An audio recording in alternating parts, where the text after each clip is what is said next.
We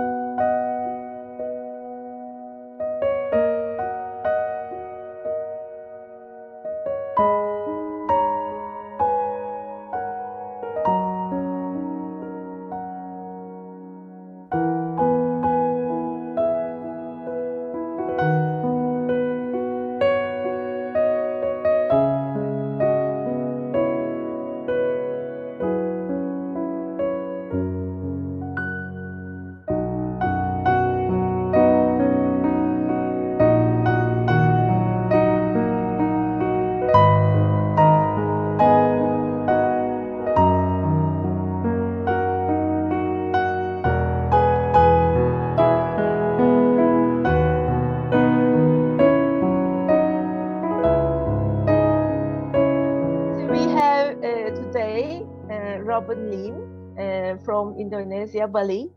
And I would like to say hello and welcome to her first. How are you? Hello, Robin. Yeah, selamat siang. I'm great. Selamat siang. Is this the word? Selamat siang? Selamat siang means blessings on your middle of day. Thank you so much. Thank you. So I am not going to talk about you because you got lots of things to talk. So I am going to start just you introduce yourself slowly but slowly, and then I start questions later on. Please, could you introduce yourself first to us? I'm Ibu Robin Lim. Ibu means mother, and I'm a midwife. I'm a grandmother of many. I already have 6 grandchildren, all born with me. And I'm also one of the founders of what's called Yayasan Bumi Sehat. Yayasan means nonprofit. Bumi is the Earth Mother and Sehat is healthy. So we're Healthy Earth Mother Foundation. We have 6 community health and childbirth clinics, 2 in the Philippines and 4 in Indonesia. And they all operate 24/7. And hold on, if somebody's a request. It's okay. Coba lihat kalau ada uang di sini. 32 aja. Ambil aja. Yeah. Someone is asking me for something. Sure. So anyway, so we're open 24/7 in all 6 locations, and we do prenatal care, of course, postpartum care for the mothers, childbirth services, and we do also community health. We have doctors, nurses, acupuncturists on duty, so that we have our medical team really tries to choose the most natural way for healing, and knowing that I think at the foundation of everything we do, love is really the ingredient. It's the medicine that makes everything else work. So for example, I just got back from we had a crisis with a young person who doesn't know why he's suddenly so sick, and he was very concerned, and he needed reassurance, and he had been to somewhere else 2 different times and paid a lot of money, and they didn't give him anything except antacid, and he's very critically ill.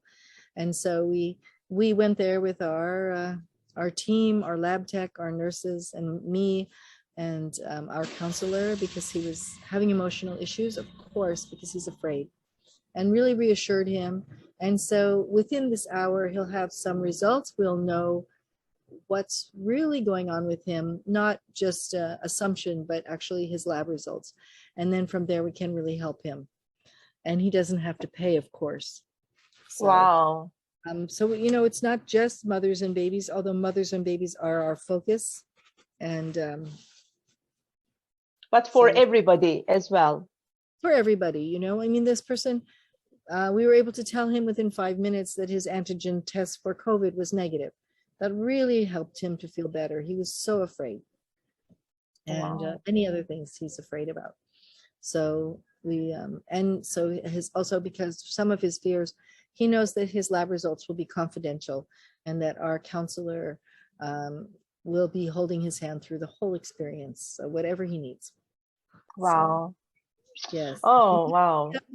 We have those calls in the middle of the night. Mom is in labor, had no prenatal care.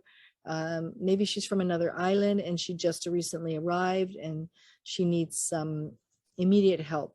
So we go immediately. So we're always on call. Wow. Wow. So it's a foundation actually, and everybody can come and ask for help from you. Yes. Wow.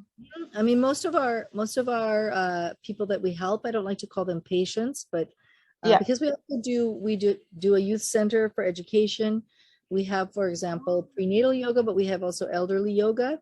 We have a feeding program. We have, the pandemic left 80% of Bali with completely no employment and no income. And so there's, we provide about 200 families a week. We provide groceries enough for 2 weeks. So when we do different areas, we try to target where they haven't had services. We also do, for example, healthy meals for the elderly.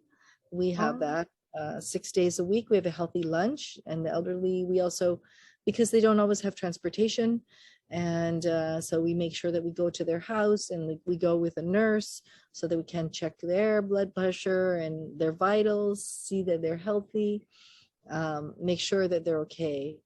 And our elders are a very important part of society here. They really, children and the grandchildren, so that the young people can get an education and begin a career.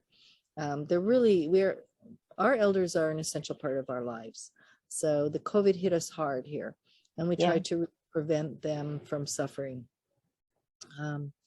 That's beautiful. Wow. God bless you, Robin. Right. I don't do it alone. We have a big team. We have 60 people here working in Bali. We have 20 in Lombok. In Aceh, I think we have 19 now. In Papua, we have 18 people. In the Philippines, we have equally big staffs in 2 locations. Wow. So I see. We really try to serve the communities because I believe that healthcare and education are a human right, which is why, for example, the youth here, most of them go to school, except when the girls get to a certain age, they might drop out of school because they don't have money to buy the supplies they need for their menstruation. Simple things like that. So we provide the menstrual panties, which are a renewable resource. They're earth friendly. We purchase them from businesses owned and run by women. We really try to think of all aspects. We have a recycling program in our villages. We just think of every way that we can make a healthier, happier society, beginning with the smallest citizens, with the babies still in the womb and the newborns. And if we can prevent them from having trauma at the time that they're born. People say, what is it that Bumi Sehat doesn't have? We don't have a baby room. All of our units don't have a nursery. The only baby room is right here, skin to skin with mama. This is the perfect baby room for the babies, right? Okay. So, Robin, let's start about your personal story. And especially your beginning, because we believe in, how we started to the world, of course, affected our life and, of course, affected what we are doing right now. So please tell us about what was your cultural context during your gestation? How was it? How was the area? How was the main values or challenges even in your life when you were conceived? So my mother is Filipina, Micronesian, and she's the daughter of a hilot. A hilot is a traditional healer and baby catcher. Whoops, sorry. It's okay. My son. Let me just see if I can. Okay, no worry. Hello, Hannah Madapa. Okay. Okay. Yeah. Well, we were like, you mentioned about Hilo. Hilot. Yes. So my mother is Filipina, Micronesian, and she was born in the mountains in the Philippines, a quite beautiful city, very remote, far from the capital. And her mother was a hilot, a hilot is a healer, and also oftentimes helots are midwives, traditional midwives for their people. My grandmother was doing this before World War II and during World War II and after. And yeah, my family then had to, during the war, they had to evacuate. It was very traumatic. My mother was a little girl, 7, 8 years old, and she was born in 1932. She was one of 10 children. And they had to evacuate to the mountains, and they already lived in the mountains. They had to evacuate higher in the Cordillera Mountains. And then they survived the war because my grandmother was able to help the communities there.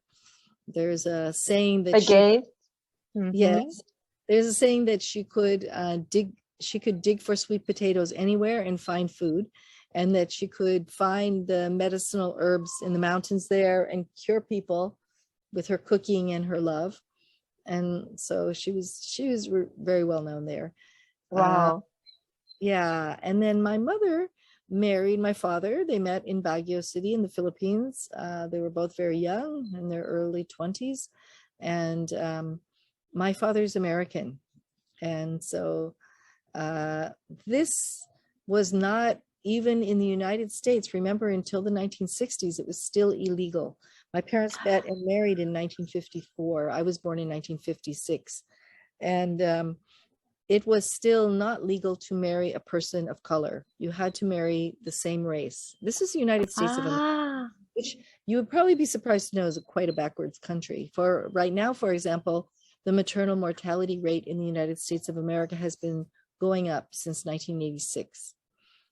Human rights to childbirth are, as you know, human rights for women are not a very good thing happening in the USA right now. There is sort of this opinion that maybe people believe that everything is wonderful in the US, but it's not. My mother came to the US as a young bride, and things were pretty okay in California. Washington, D.C. was a safe-ish place for mixed race couples. But if you went anywhere in the southern states, for example, you definitely would be breaking the law for being married to someone who's not the same race as you. So in that context, my mother became pregnant with me, and was had a very difficult pregnancy, very sick, different food from her culture, and completely isolated, away from her own mother, her own siblings, her friends. I mean, she had a very, except for the war, she had a particularly happy childhood, supported and loved by her community and her family. My mother's mother was also, she was the result of a mixed marriage. So she also got to experience what that was like, but she had a very happy childhood in Baguio in the Philippines. And so for her to be suddenly very isolated, I think it is important. It was, it seems so. Yeah. I know that my mother and my father very much wanted children. So they were very happy when I was born, and I was born actually in the state of Arizona in a military hospital. I'm sure it was a gentle birth, and then later I was blessed to have lots of brothers and a sister. So you were the first one? I was the first, yes. My sister married a man from Korea, so another mixed marriage. And she was actually living in Alabama for a while, where she was pregnant with her third baby. And because of the prejudice there, the racism, when she went to the doctor feeling, for her normal checkup, she said, "I'm not well." Her blood pressure was very, very high. And the doctor said he was too busy to think about what she needed at that moment, and he would see her again in 2 weeks. And her blood pressure was so high that in the night she had a massive coronary event and stroke and died. Oh my God. Yes. So for my family, my mother particularly, and my father, and of course for me and my siblings, we lost my sister when she was very young from a complication of pregnancy, which put my feet on quite a path, because at that time I was happily teaching poetry in the schools in Hawaii. How old were you? I was in my, by then I had already had 4 children. I was in my Ah, early 30s, I late. see. And then suddenly my sister died of complication of childbirth. Whereas I had, from the time I was first a mother, as a teenager, I had beautiful midwives and I had my Mm. babies at home. And I had these Ah, skilled birth attendants, these midwives that were loving and gentle and kind and really cared for me. And my sister had quite the opposite experience. I mean, she had hospital births that were traumatic. And when she was in mm, Alabama, I tried to help her find midwives. She could not find midwives to mm. help her. And she could not even find, she had insurance. She should have been cared for within the medical system. But even with insurance, even with the care of an obstetrician, gynecologist, and when she went and expressed her concern for her own health, this is a brilliant young woman who was in her pre-med studies. When she expressed her concern for her own health, he did not pay attention. He Oh told my her that God. there's no problem. So her death was preventable, like so many deaths of mothers. And when you think of just Wow. numbers of mothers dying, every day, it's a It's shocking. sorry. It world. is. It is. I'm sorry to hear that, but it seems this actually made you find another road to make you come here. And Did yeah. I at that point I was not only teaching, but I was the author of my first book, and my first book was going to be released very soon. At the time my sister died, we were excited. My publisher was saying that my sister would be one of the first pregnant women to hold my book in her hands. And Oh. it was a book on postpartum after the baby's birth. And as a result of my sister's death, she didn't ever get to hold my book in her hands. And my work with, I was working as a childbirth educator as well as a school teacher. I was a childbirth educator and an author. Oh, you were already. Okay. Yeah. So I was very much involved in childbirth, working with the midwives in Hawaii, and getting ready for the publication of my first book. At that point, the midwives in Hawaii, who are very dear friends of mine and received some of my children into the world, they said to me, "This is for you an indication that you need to make a commitment to being a midwife." Wow. At that point, I couldn't argue with it, so I started to really seek out my education. And then there was a chance for me to stay for a year with my family in Bali. We were pregnant with my 5th child, and my husband and I decided to stay together here. And he was a widower. He had 2 children, and then I had 4, and then we had another one on the way. We stayed, and right after our son Hanuman was born, the people started coming and asking me for help. So at that point, yes, because he was born at home and my husband attended my birth with me, and he had all the ceremonies of childhood for a Balinese child born in this culture, in this small village.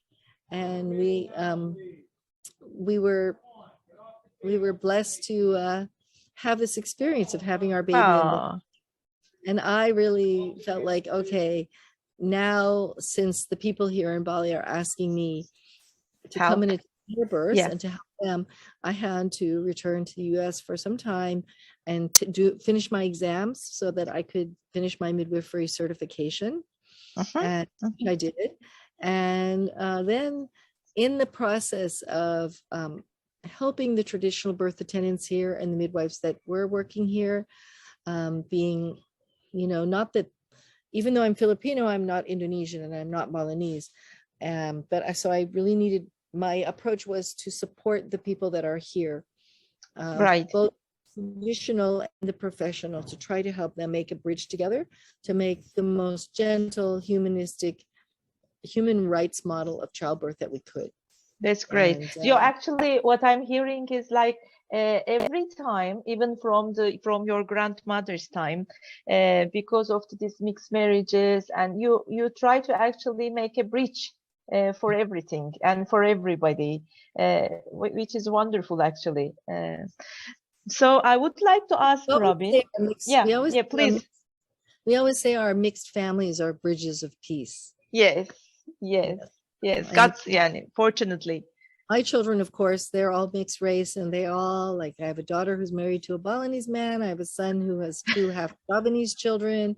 I have another daughter who's married to an American, very Asian, but with blonde hair. So we very mixed grandchildren. My first granddaughter is half Mexican. So she has that indigenous Mexican blood. So yeah, our family is That's quite beautiful. Beautiful. So, Robin, can I ask you what were the best qualities of your mother? my mother actually is turning 90 in June. Very soon. God bless her. And she lives here with us. My mother was the kind of person who I just remember us as babies, because I was the first. So I got to see her through each of the babies coming. She had 5 children.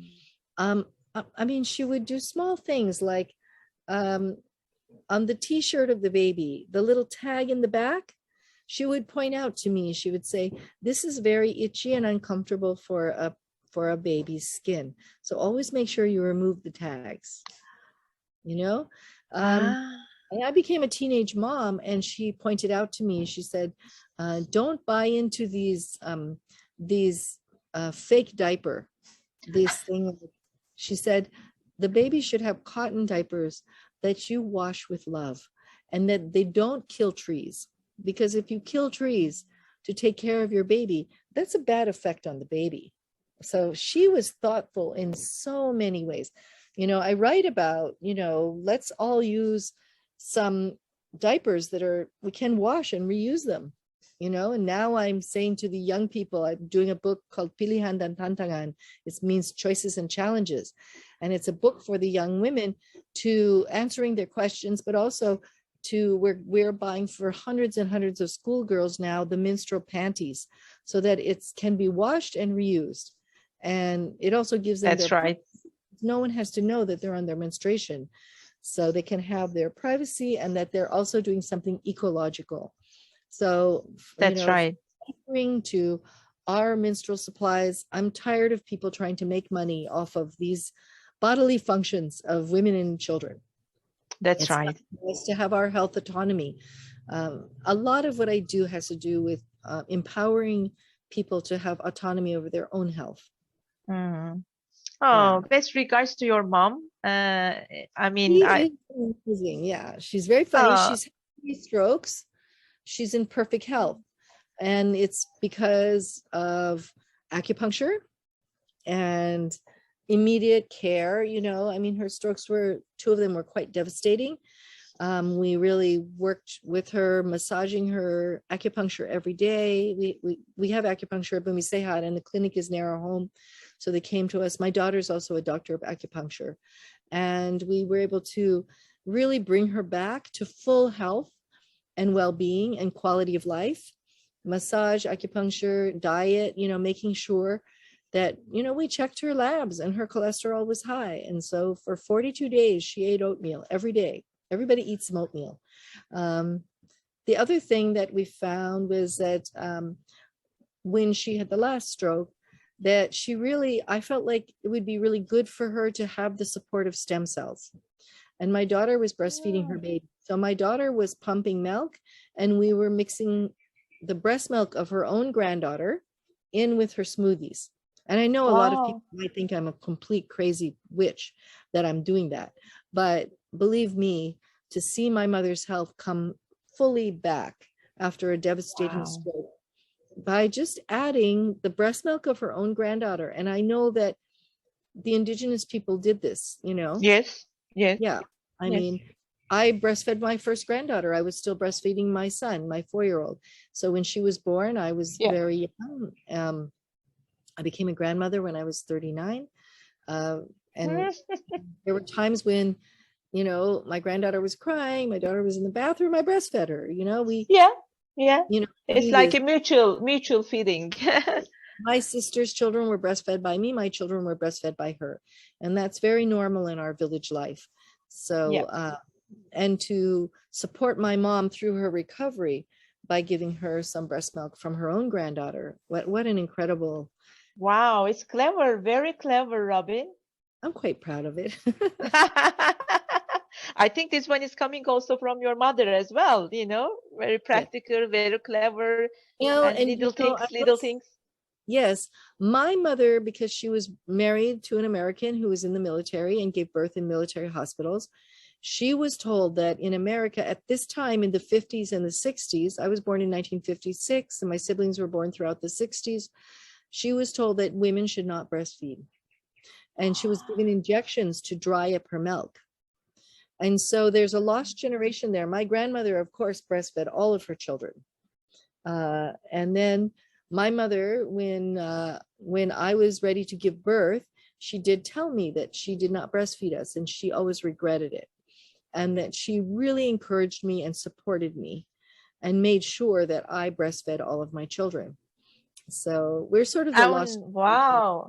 guy and my sister. And I feel like my sister's health and the reason that she died so young on top of medical neglect, I think part of it was that she wasn't breastfed. So what interesting, now you are giving the breastfeeding milk or breast milk to your mom, it's coming from vice versa. Very yes. interesting. So this is your mom. How about your father, Robin? Which kind of values did you get from him? Well, my father was a big, tall, redheaded American. I have a son who has red hair, actually. Yeah, we would call him the ginger. He's the redhead, which I never thought because, if you look at my tiny little mother with this very Filipina, very, very gracious. Oh, hi. There she is. Hi. Swimming. I'm doing an interview. You want to see my friend? Yes, yes. She doesn't have her. She's actually just come back from swimming. This is my mom. Hello. Hi. Hello, mom. Hello. How are you? Yeah, it's wonderful to go the time like this. We That's beautiful. Every day, fun, if she can, yeah. And then they start coming over from school. Oh yeah, the kids, the grandkids, her great grandkids. Yeah. Aha. Anyway, very nice to meet you. I think Pat will. I think Pat will. Lolo will. Lolo will do the cooking. Where are you? I'm fine, thank you. I am from Turkey. She's in Turkey. She's in Turkey. Oh, how lucky you are. Are you having fun? Yes. Yeah, good. Yes. Are you home? Oh, anytime. She lives in Turkey. Oh, you live in Turkey. Yes. Yeah, yes. You have to come visit here sometimes with Robin. Thank you. Thank you. Very nice to meet you, Mom. You look very good. Thank you. Yeah, you look really good. Her name is Crescentia. Crescentia. Nice. And my name is Neşe. Neşe. Neşe. Oh, I love Desha. His name. Anyway, yeah, I look at myself and then as I'm getting older, I look at the there's a beautiful lady without any wrinkles. She's beautiful. I love you. I love you. I love you. Bye bye. Nice to you. Bye bye. Bye bye. Lots of kisses. Bye bye. Oh, sorry, darling. We're not gonna worry about cooking. No, don't worry. Okay. Let Will handle it. Oh, she's beautiful. Thank you. She is beautiful, and I'm so happy to be part of the interview. Yes, I'm really happy she came up. She comes up. Yeah, if I'm working, she gets worried about me. So, yeah, if I'm at the clinic for too long, she comes over. Because you're still her baby. Absolutely. Of course. And you were talking about your father, and she came. Interesting, very interesting, because I mean, you analyze this. They were married until he died. He died quite young. He was a veteran, and he was in Vietnam. And the poison that they used on the environment, they sprayed Agent Orange. And many of the Vietnam veterans, and of course the Vietnamese, many Vietnamese died from that. And my father eventually got a Merkel cell skin cancer from the poisons in Vietnam that he was exposed to as a soldier. That was very Wow. difficult for him because his job as a soldier was to fight against Vietnamese people. And Vietnamese people are Asian, and his wife was Asian. So I would say he suffered from a very extreme post-traumatic stress disorder, which wasn't really being addressed. There was no social services for that for the soldiers when they came home. And there were times when, for example, in the middle of the night, if my mother moved in bed, she would wake up and he would be choking her because he thought that she was the enemy coming to kill him. Right, right. So, but they worked it out. I don't know how. She was never afraid. I was afraid as a child because I heard them talking about that. He sought for counseling through the veteran services. There was nothing. Many veterans, not, just whether their wives were the same race as them or Asians, many veterans left their marriages because they were afraid of hurting their wives and children. So somehow they worked it out and they stayed married until he died from the cancer. We always feel like he died from the war, but decades after the war ended. So, But it's still, the wars are still always in our body, in our heart. So I mean, the cancer, maybe we say he died from the cancer, but who knows this cancer is related with what. Yes. So I understand. So which qualities do you think did you get from him, Robin, or values? He was honest to a fault. Very frank. He was he very much cared about human rights and issues like that. He studied the law after he retired, and I feel like he was raised in a very racist family, and that was it broke his heart that Wow. that his own mother actually tried to prevent the marriage of my parents.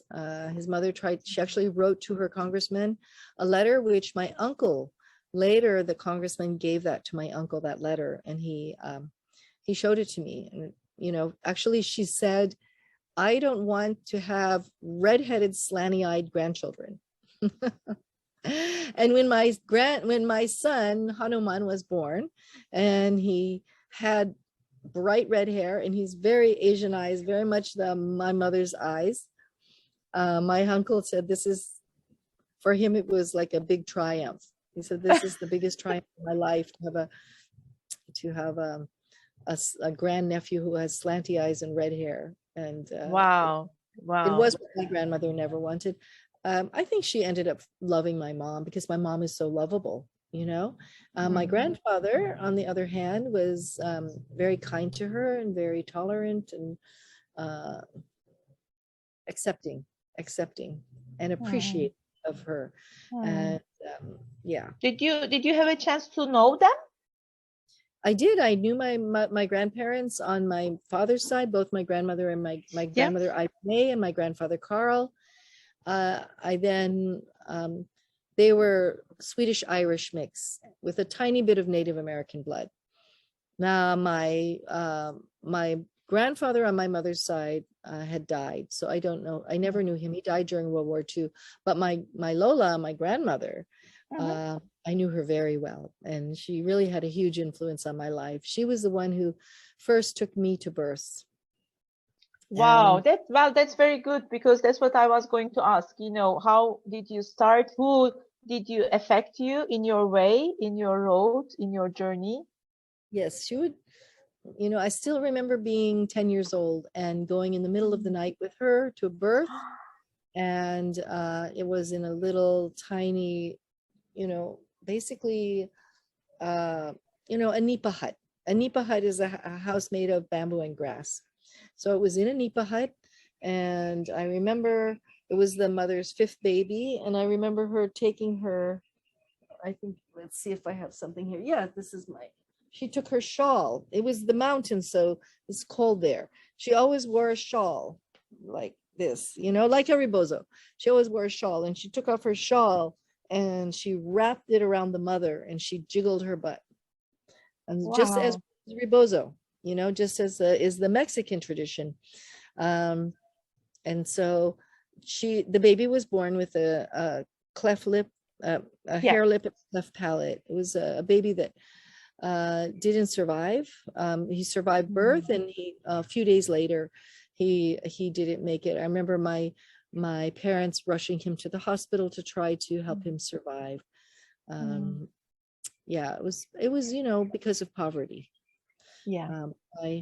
But my Lola, my grandmother, was totally there for the people. Was it your first baby? Was it your first birth to witness? I would say yes, because my siblings were born in hospitals, so I don't remember them being there. I was there when they came home.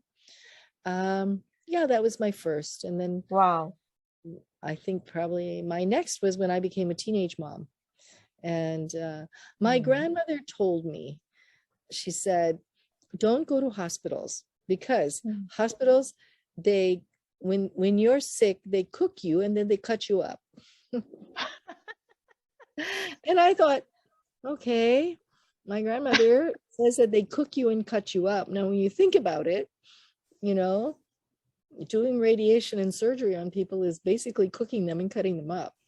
So, but she taught me the plants that heal. She would take me walking, and she would show me, and she would pick the herbs, and she would pray for them. When she picked them, she asked their permission, and she would pray, and she would take them, and then she would, sometimes you cook them. That's derabus. Sometimes you put them in a bowl, a coconut bowl, and you squeeze them with water, and that's deramas, and then you drink it.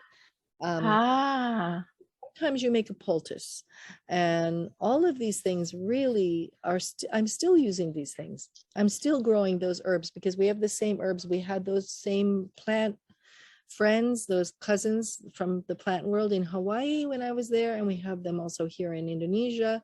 And I actually, I think it's here. I did a book about Asli Bali. These are the real healing herbs of Bali. Working with the traditional healers here and working with the knowledge from my grandmother. And we have a company now called Bumi Herbs. And we've been working with farmers who had no income during the pandemic and who needed some income. And I've been using the Sambiroto, which is Andrographix paniculata. It's a very particular, very, very most bitter plant on the earth.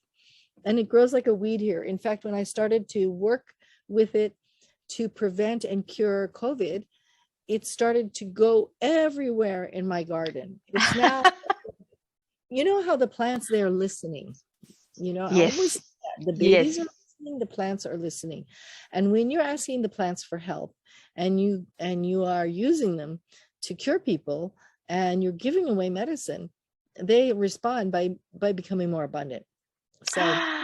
So use me, so I'm growing as much as possible. Yeah. That's beautiful. That's beautiful. So I hear, Robin, actually, I hear your grandmother also show you the way, kind of, and also, unfortunately, the death of your sister also show you and the way, kind of. So shall we say these are the main inspirations or inspirators for you to choose your way?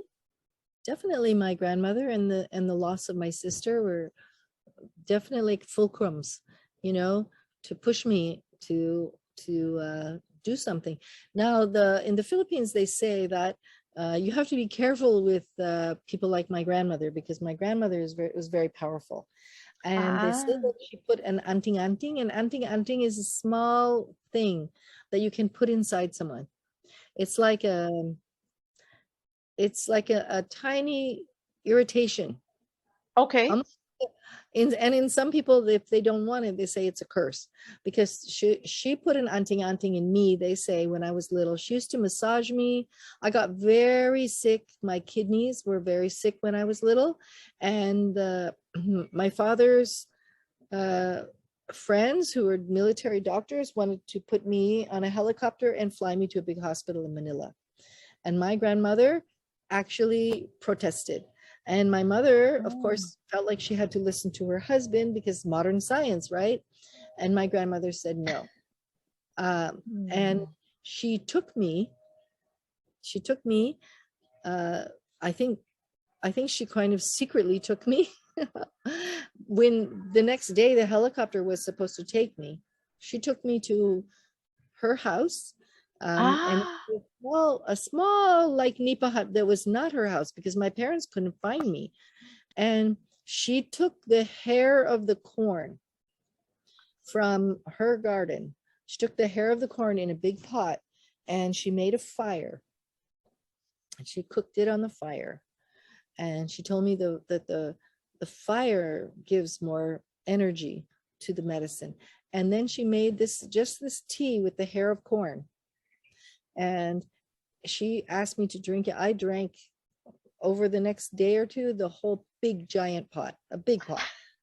And she also, she helped me to see that things were how to chase a chicken and find the chicken's egg, how to jump in the fish pond and find a fish for dinner, how to get in the vegetable garden or go in the weeds. There's food growing by the sides of the road, to know which foods want to be eaten and which foods want to be medicine and which foods are bitter and which foods are sweet.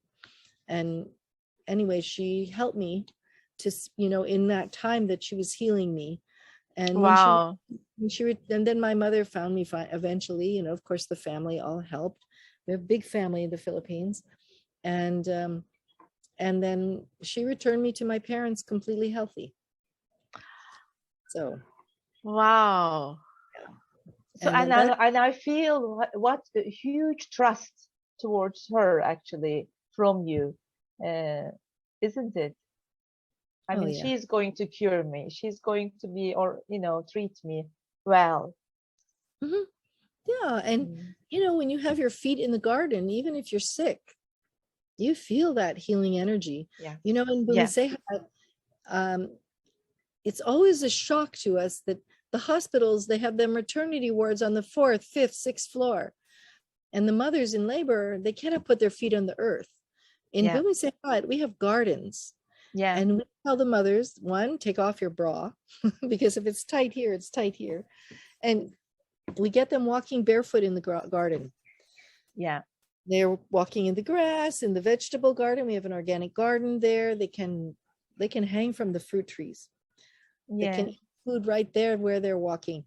They, and then when their babies are high, they come down. The Earth Mother brings the babies down. So it's true. I learned this from my grandmother. I really did. Yeah. And actually, I was very lucky to be there. I remember I came with my husband, Dr. Hakan Çoker, and I had a chance to see around and see the labor room, see the postpartum room. And I remember, Robin, you had a little small river in front of the center. Is it still there? Now, what year was that you came? I think 2013, maybe 14. So no. Hold on. It was just before the pandemic. It was 2 years ago. Oh, so we were already in the big clinic. Yes. We had built a beautiful big clinic, and we moved in. And and there's a bridge. The mothers love this bridge because they say that after they give birth and then they're skin to skin breastfeeding for a few hours, and maybe if they lost some blood, they might stay there all night, but then they walk with their babies across the bridge. Yeah. And they say that's when the children are always feeding the fish. The midwives give the children some food to feed the fish, And the mothers like the sound of the there's a small little It's waterfall. beautiful. It's Behind the beautiful. recovery rooms, there's the playground, and the children play there. They're Yeah. safe. Mothers can see them from their recovery rooms. Yeah. It's beautiful. Actually, it is like it's a bridge coming, the woman taking the woman from the pregnancy to the motherhood, to the postpartum. It's beautiful. Well, okay. Well, you were talking about your grandmother who inspired you and he taught you lots of things, and also your inspirator about your sister. And is there any other people or any non-human maybe being, who knows, who gave you a guidance to find your way? Yeah, I know animals like me. I don't know why. They me. I don't know. In Hawaii, I had goats, and the goats taught me a lot about pregnancy and birth, and about not disturbing pregnancy and birth, of course. Because you know that goats, they will hold their babies in until they feel safe, and people do the same thing. When I became a teenage mom, that journey. Teenage means how old were you, Robin? I was 18 when I was pregnant. I had just turned 19 when I had my baby daughter. My daughter Deja, who's 46 years old. In July, she'll be 46, and she's my best friend. But my mother always says she's not your best friend, she's my best friend, because my mother and my daughter are very much alike. My daughter is named Deja Crescentia, but my mom is Crescentia, and they are very alike. They're both very beautiful too. Oh my gosh. You know, like me, I don't care how I look, but they really take care of how they look. And I think that their beauty has a particular kind of a healing experience for people. You know, when someone is so beautiful, there was a midwife in the Philippines when we had the big typhoon in the disaster zone. Her name is Lorena. She's a brilliant, beautiful community midwife. And she looks like a supermodel. She has 6 children. She works all night. And she showed up. I mean, we were delivering, the first year we delivered 777 babies in a tent. She would show up to receive babies in a tent. And I'm talking, sometimes in 12 hours, we'd have 11 babies in the tent. It was crazy. Wow.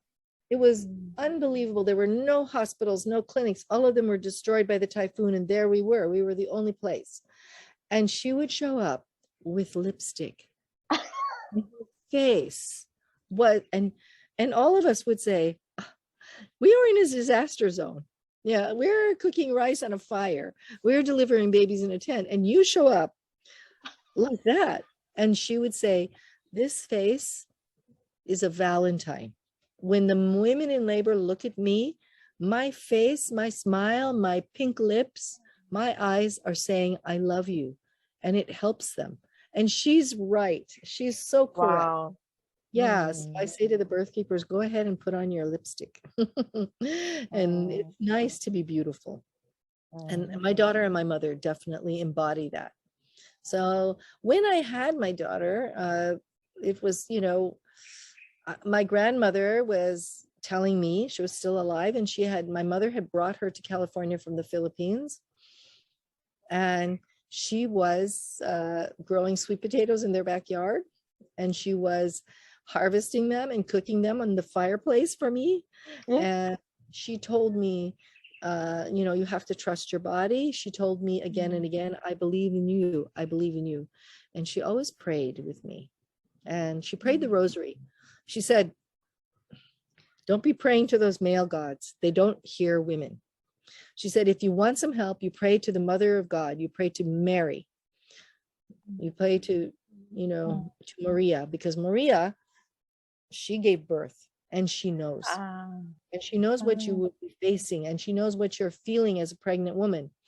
And I had a very profound experience having my daughter. I mean, I gave birth in 4.5 hours from the first.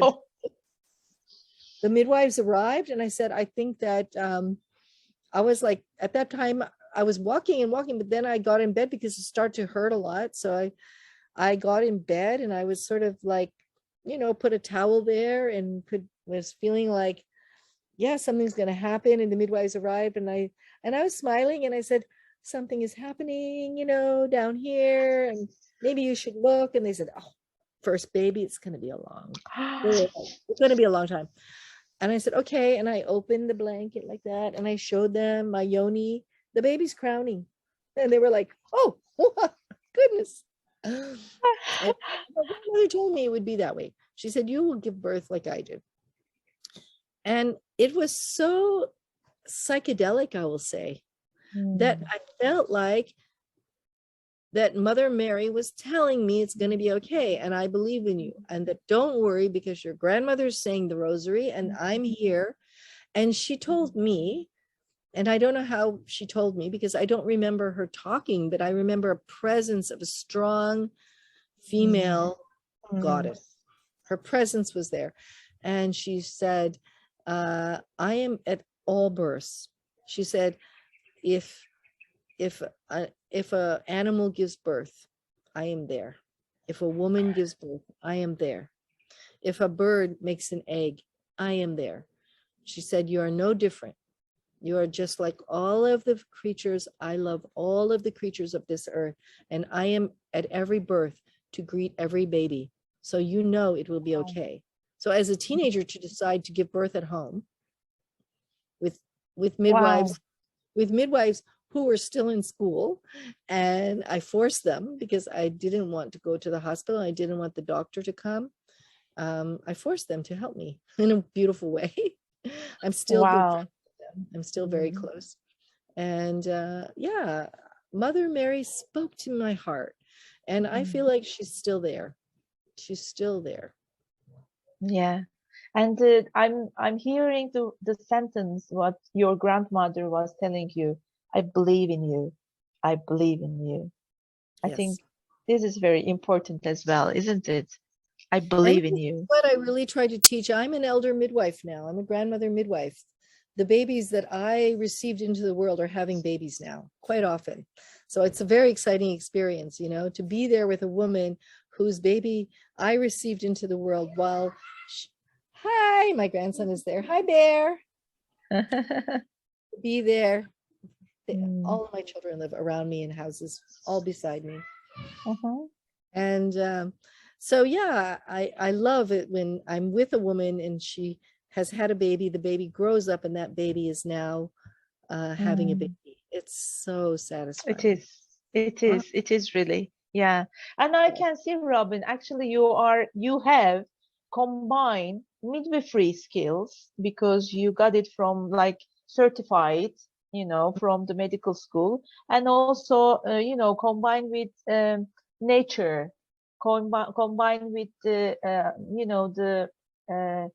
old, but not old, but valuable, important natural findings. So you combine everything together.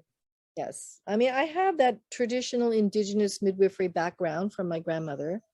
Right. And her mother and her grandmother. I mean, that goes way back. I mean, I'm hoping that my granddaughter, she's thinking about studying midwifery, and I hope so, because it's definitely in her bones. My first granddaughter is 25 now. And so I would say definitely, I feel like midwifery is something that hijacks your life. Being a birth keeper or being a doula, doulas are very important. I love doulas. I feel like they're very different than midwives, and we need both. Yeah. And I know also you are also giving the doula education, right? Yes, with Deborah Pascali Bonaro. It's beautiful. That's beautiful. We are going to have her also as the interviewee. Yes. She's an angel. She's an earth angel. Yes. So could you also tell us about your work, giving the training for doulas shortly? For doula? Yes, it's we do several classes.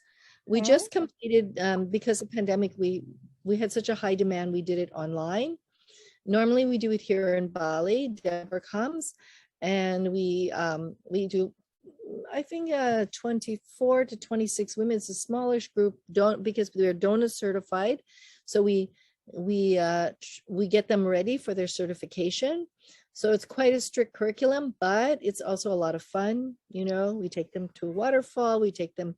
I like to make sure that they get to go to the blessing of a Balinese baby. So they get to see the traditions of what happens when the baby's feet touch the Mother Earth for the first time. How do the families support children, not just physically, but spiritually? And, you know, because here in Bali, we believe in Trihirta Karana. And Trihirta Karana means humans' relationship with humans. That would be like science. Humans' relationships with their environment. That's like nature and ecology. And humans' relationship with spirit. So we have a super, Wow. And that is the foundation of Eat, Pray, Doula. We train birth keepers, doulas. Doulas are not medical, but they have a very essential role, a very important role. And we have doulas at our births here at Bumi Sehat. If the woman wants a doula, if she doesn't have a doula that she's chosen, particularly if it's a first-time mom and it's, you know, we have doulas that we call. And they've been trained by Deborah Pascali Bonaro and I, and we phone them up and we say, hey, can you come? Because we have a mom in labor. It's a challenge right now. And she needs the continuous support of a doula. Yeah. That's perfect. Because, you know, recently, you know, there are some arguments about midwifery, midwives and doulas. So I'm so happy to hear from you that you are also giving the trainings doulas and you are supporting the doulas. This is important to hear. Yeah. I can remember being a midwife who was younger, and I worked so hard to get my certification. And then I happened to be in the United States, and I was asked by a young woman to come to her home birth. And she had come to me for prenatal care, but she drove quite a distance. I was in Iowa, she was in the next state. So, and it was a blizzardy night. In the middle of the night, I was called to her birth. My husband drove me. It was snowing, and you know, which is, I'm very unfamiliar with that. I grew up in Philippines and we live here for 30 years in Indonesia. So I'm not used to the snow, but we were there. My husband's good at driving in the snow because he grew up in it. And then I arrived there and knock on the door. And I had already made a home visit. I left the oxygen, I left the birth kit, I left the equipment there. And answering the door is this very bright, happy woman who a little bit older than me. And she says, hello, I'm Amy's doula. And I go to her church and I'm a trained doula. And so come on in. And I'm thinking, okay, I read the book, Mothering the Mother. I know about, you know, the research of the Clauses, Phyllis, and I love the Clauses research. I love that book, Mothering the Mother, but I had never really worked with a doula. And so I felt like there is a part of me, like a little angel that sits on my right shoulder that says, oh, good, a doula. I've been wanting to work with doulas. But then on my left shoulder is a little demon who sits there and who's very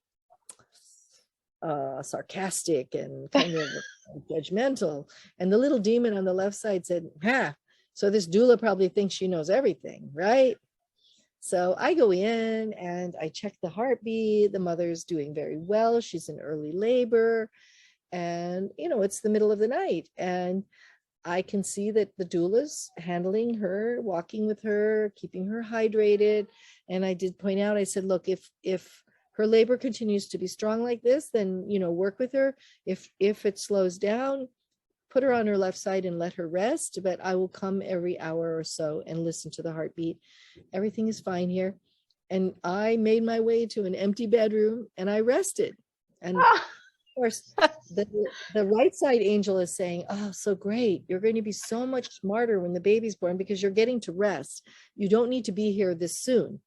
And then the devil on the left side is saying, yeah, and this doula, she told the mother to wake you up and make you come so early. But I was happy to be there and I rested and I got up every hour, listened to heart tones. I could see they were working well together. And then the angel on the right side is saying, oh, this is fantastic. Yeah. And the devil on the left side is saying, you know, this doula lady, she's taking all the love.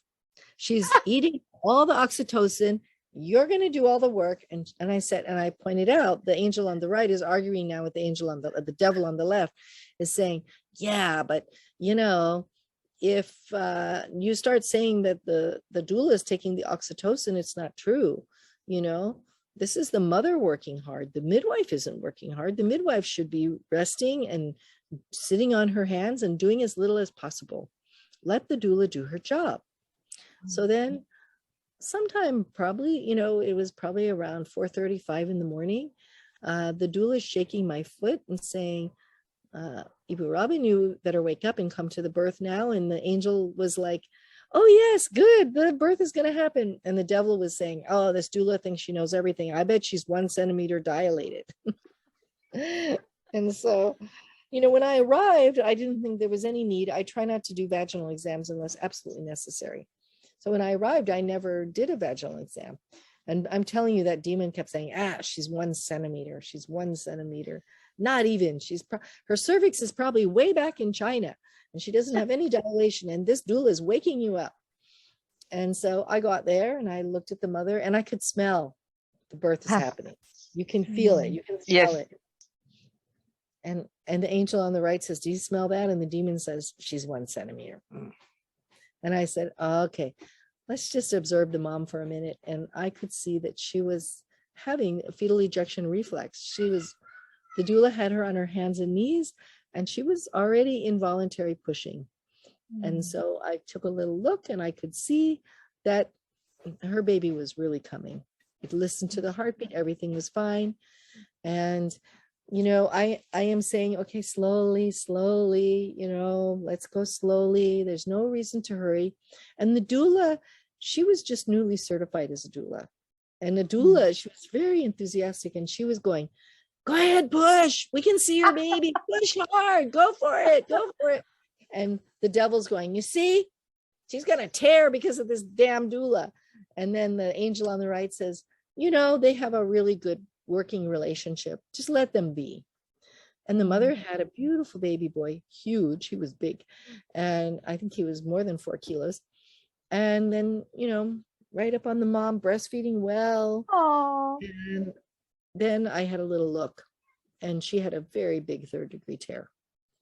And of course the demon is going, yeah, see, if she would have listened to you instead of her doula, she wouldn't have torn. And the angel on the right says, some mothers just tear. So of course, I'm really good at suturing.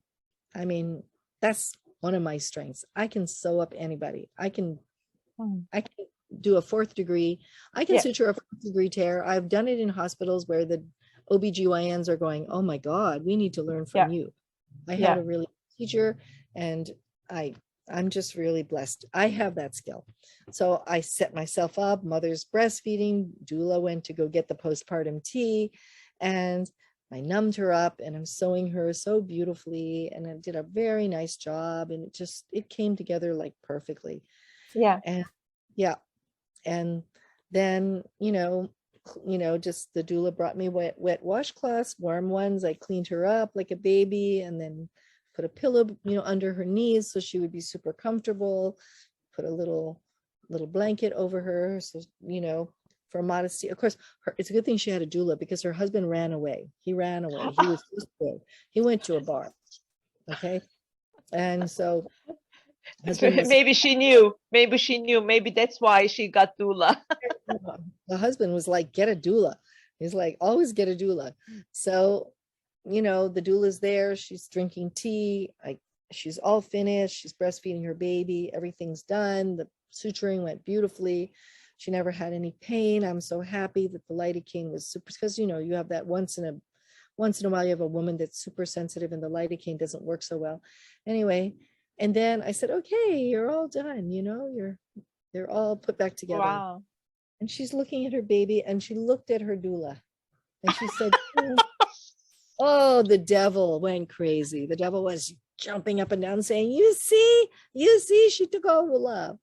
And of course, on the right, the angel was so happy that they had and you know, they're neighbors and I live far away. So it was perfect to have a doula. You know, I came for many postpartum visits, but when I moved back to Indonesia, when I went back, she still had her doula.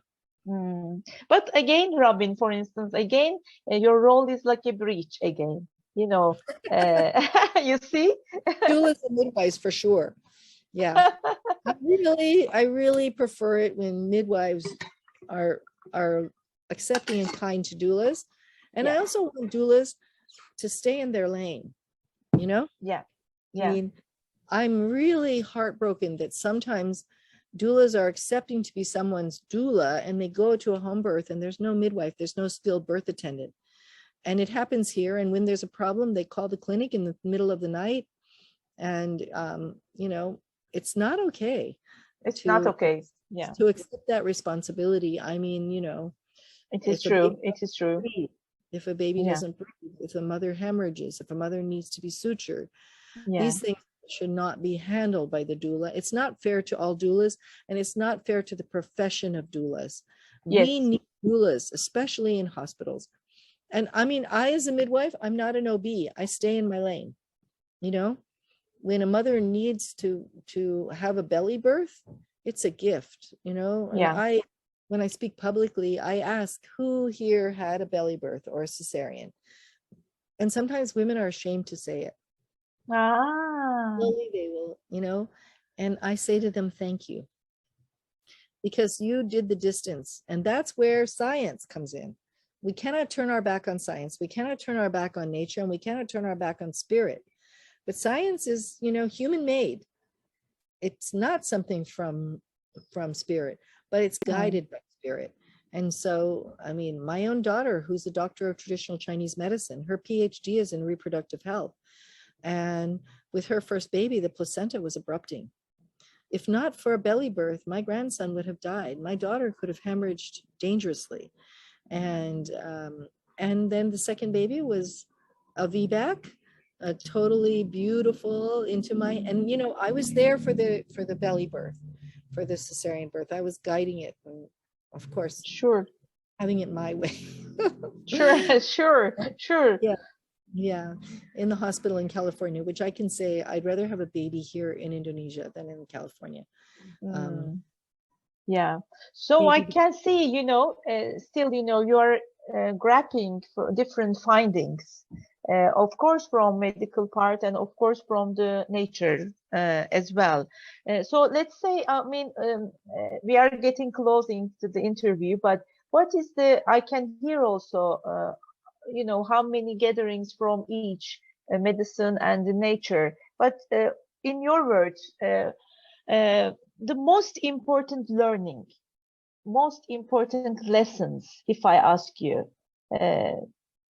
you have gained so far, what are they, Robin?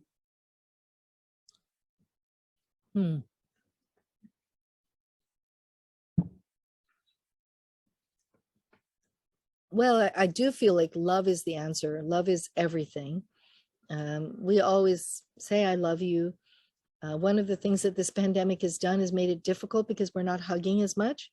You know, Yeah. It used to be at Bumi Sehat, when you arrive at Bumi Sehat, whether you're a pregnant woman looking for a checkup or you're someone sick or you're somebody in labor, the receptionist would hug you. You know, the midwives hug you. Everyone is, you know, smiling at you and loving you. And this is where the healing begins. The medicine is in the hugs. But I listen to the midwives, and I love our team. We're amazing.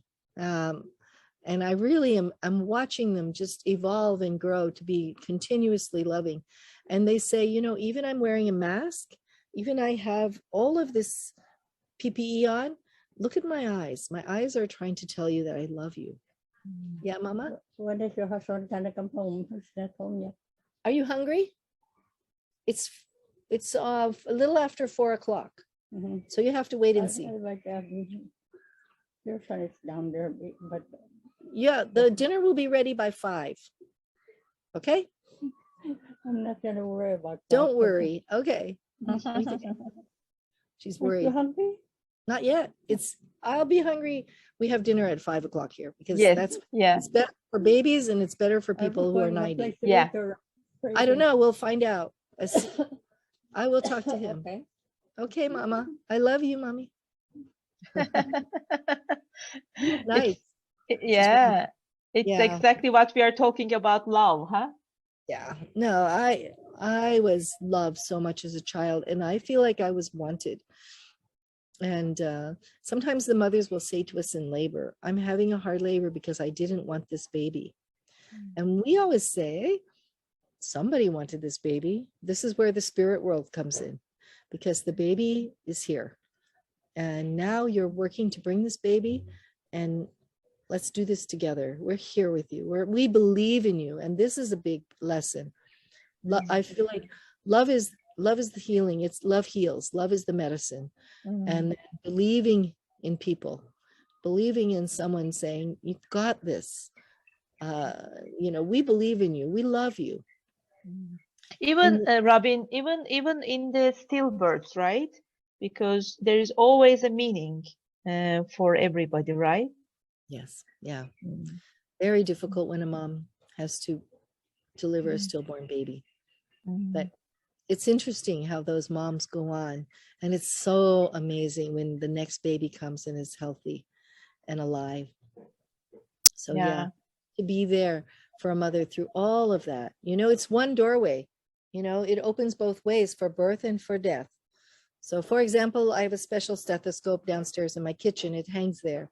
And when someone in the village is dying, they call me to come and to bring my stethoscope so I can say when the person actually stopped, their heart stopped beating. And to hold the space, hold the hand of the dying person, put myself there to hold the hand of the family. It's really, and that is in this culture and in this part of the world, it's part of the midwife's role as well. We are not just birth keepers, we're doorkeepers. Doorkeepers, I mean, yeah. Or I think, as you would say, the bridge. We live in the bridge between worlds. We make that bridge.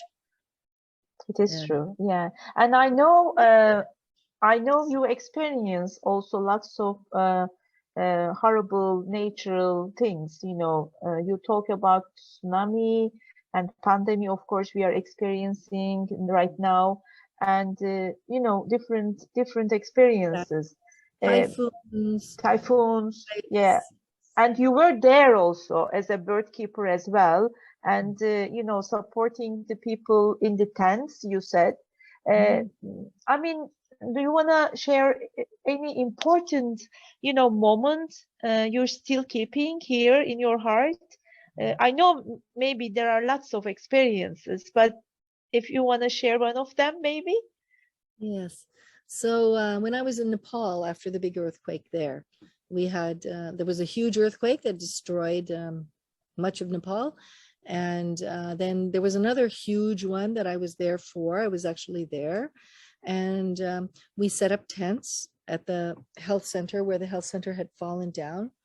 And we were up in Dading, where closer to the epicenter. And it was a beautiful day like this. And I was there with Shanti, who's I think she's almost exactly my age. We are just a couple months apart in age. And she's a midwife who would hike up to the high, we were already high in the mountains, higher communities, to give them their prenatal care. And I was there with Sabita, who was she was a paramedic, and Sabita had a dream to be a midwife. I later raised the money for her to go back to school and become a midwife. And she's receiving 25 to 40 babies a month into her hands. She's working very diligently for her people. With Sabita, so Sabita's working with Shanti in the health center now, both as midwives. And we heard an ambulance. And it was like this time of day, late afternoon.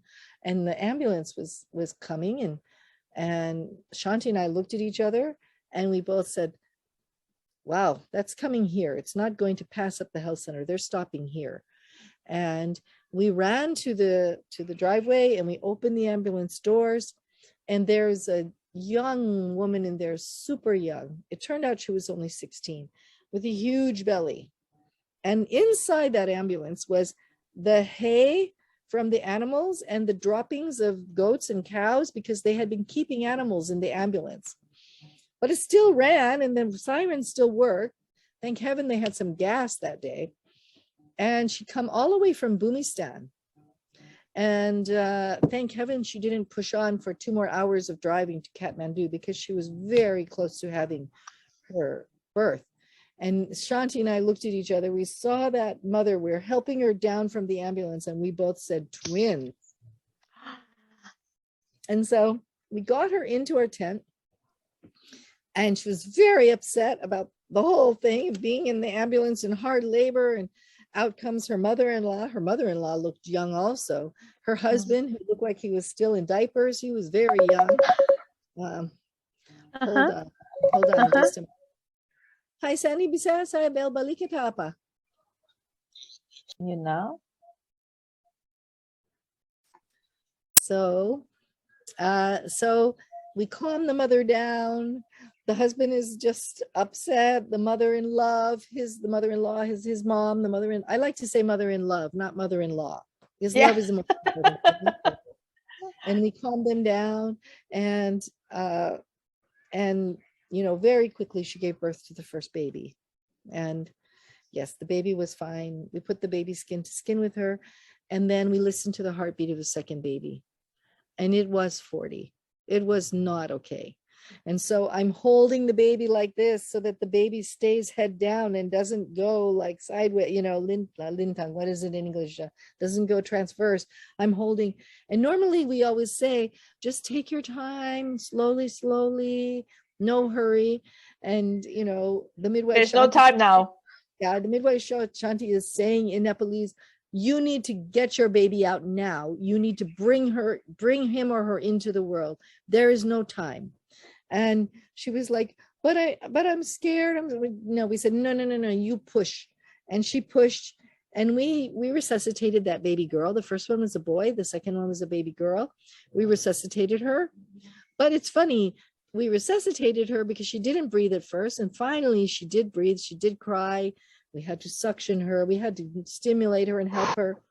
But she's the one that went to the breast and breastfed first. She had more of a will to live. She wanted the breast. And every time, I can send you a picture of this mom. Every time she would sit with us, we would, and the Nepalese government provides mothers warm clothing. This is cold up there, that open in the front, flannel, so that for breastfeeding, and babies' clothing that are warm. And they also give the mothers some money when they give birth. Yeah, as incentive to have a skilled birth attendant. So if they have a midwife, and the midwives there work with the traditional midwives, so they work together, then you will have a bonus from the government, a little money. But as we sat with her, she would never smile. Her name was Dewi, and we found out that she had already at 14 had a baby girl, and the baby died of pneumonia. And now she has twins. And she was so worried of how they would live, because she said, my twins were born homeless. Their house fell down in the earthquake. They had no home. But she wouldn't smile, but she would always put her foot on our feet. She would touch our feet with her foot. So interesting. We gave her solar light so that there would be light at night. It's very scary when there's earthquakes and aftershocks and you don't have light. Yes. They have trouble breathing. They lose their breath if they're in the dark. And we gave her water filters so she would have clean water for herself. Right. We gave them some more money because we said, do you have food? We bought for them dal, and we sent them home with food. We bought them a giant plastic tarp so the husband could organize some shelter so they wouldn't be in the rain and the cold. And yeah, when they went home, we felt like they were in good shape. And I've checked on them, and Shanti said the twins are growing and doing well. Wow. What a story, huh? Yeah. I know. I can imagine millions story you had. Oh my God. But we are coming to the end. I don't want you to be so exhausted because the day is going on. Maybe the labor will come. I don't know. But my last question is there anything you want to share with the new generation or with the world, or What is the Oh. message, Robin, to the world? Mm. Well, we know we live in very hard times, you know. I mean, for example, my mother's been saying the rosary for the war. My mother's very Catholic. That's her tradition, her culture. She says the rosary for the war every day, the war in Ukraine. We have mothers who gave birth here in Indonesia, in Bali with us, and they're evacuating in Ukraine, you know, separated from their husbands because their husbands are staying to fight. You know, one mother was able to drive halfway to Poland and then walking because there's no money for gas and there's no gas. And, you know, they're fleeing. And I feel like all of us, you know, whether it's an earthquake or a flood or a volcanic eruption, you know, we had volcanic eruptions here from 2017 to 2019. And we had people evacuating from the mountain, living in our clinic, staying there. We took care of all the pregnant women, but not by themselves. We took all the family, which meant the grandmother, the aunties, everybody, the uncles, the children, they all came. And we just, you know, we just made the community open and around them, you know. But we have all of these disasters fueled by the climate crisis, fires, tsunamis. I was so blessed to go and help at the Hope Hospital for the Rohingya mothers. Oh, the Rohingya people that they walked barefoot from Myanmar. They were pushed out of their country.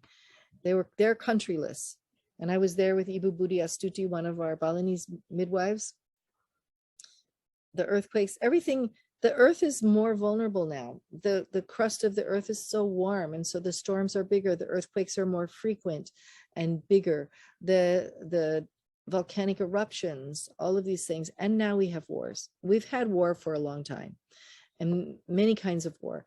And now we have this war that's looking very, very frightening, on top of the other wars. But I feel like as humans, we really need to remember to stay human. Stay human. And when you're afraid, just touch your heart. Touch your heart. We have a thing that we do when a mother has high blood pressure.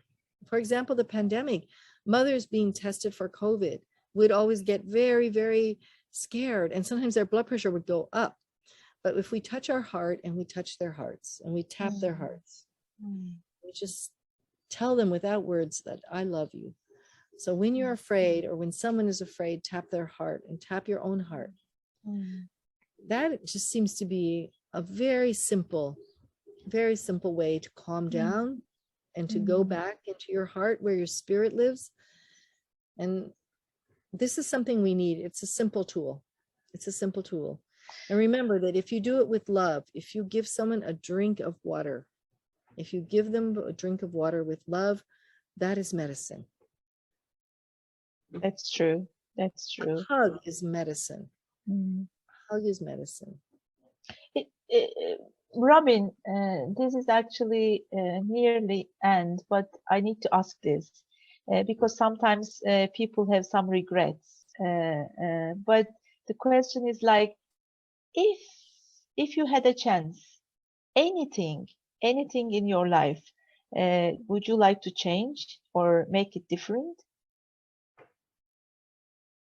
If you go back? So sad that my first husband divorced me. I used to feel so sad about that. And we're really good friends now. We have grandchildren together. And he lives far away in America, in Texas, and we talk a lot. But if he hadn't divorced me, I wouldn't have had a broken heart. Maybe I wouldn't have developed the compassion that I feel. Maybe I wouldn't have noticed the love. I mean, all of us are walking around with all of these traumas, many of us from our birth, you know, and then someday something happens and we're broken open. You know, they always talk about the Japanese tradition. When a cup breaks, you fix it with gold because it's even more beautiful. And I feel like all of the birth keepers I know, all of them, doulas, midwives, OBs that are gentle, all of them, they are broken, and they're like the wounded shaman. And that's when whatever you learn in school is one thing, but how do you take it into bringing spirit into it and filling it with gold, filling it with light? You know, Rumi says the crack is the place where the light gets in. And I feel like I thank my first husband for that big broken heart, because he really did help me to become, you know, it's like during that grieving, suddenly one day I looked at papaya trees and I saw that everywhere a papaya comes off of a tree, everywhere a leaf falls down, there is a heart shape. There's a beautiful a scar in the shape of a heart. And every place a papaya tree loses a fruit or loses a leaf. And suddenly it flooded into me. There's so much love available. And even if our heart is broken, the love can go in and fill that broken place. So I do know that I don't have regrets about that, about, you know, I do wish that every mother's baby was healthy. I wish that every mother's birth was gentle and exactly as she wished it to be and planned for it and dreamed of it, you know. But I know that sometimes my own daughter, her beautiful planned gentle childbirth turned into an emergency belly birth. And then she was so fortunate to have a gentle childbirth at home with my granddaughter's cord around her neck 5 times. Yeah. Wow. 5 times. And I wish every single baby had all of their blood from their placenta and their umbilical cord. We need to have that, you know, we need to delay the clamping and cutting of the cord. Hold on 1 second, I will get the sample. I have examples. Yes, here.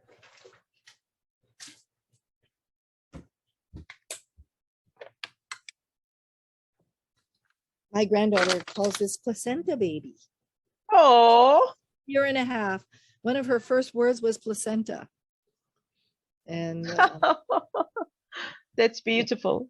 Isn't that beautiful? So your average baby, your newborn baby, and placenta and umbilical cord at the time of birth share about this much blood. That's 450 milliliters of, this is not really blood. Yeah. It's colored. Okay.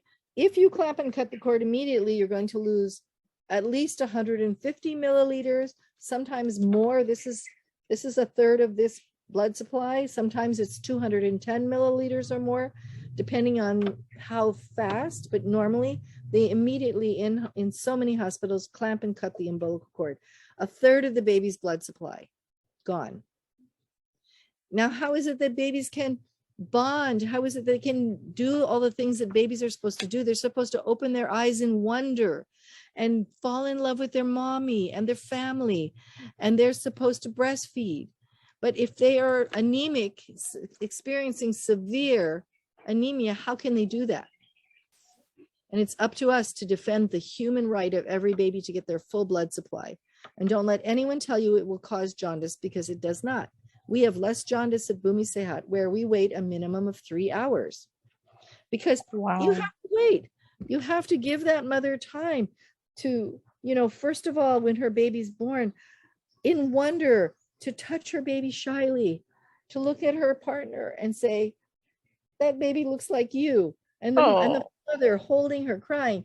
And then, and you know what? Not all families have a mother and a father. Some have a mother and a mother. Families come in all shapes.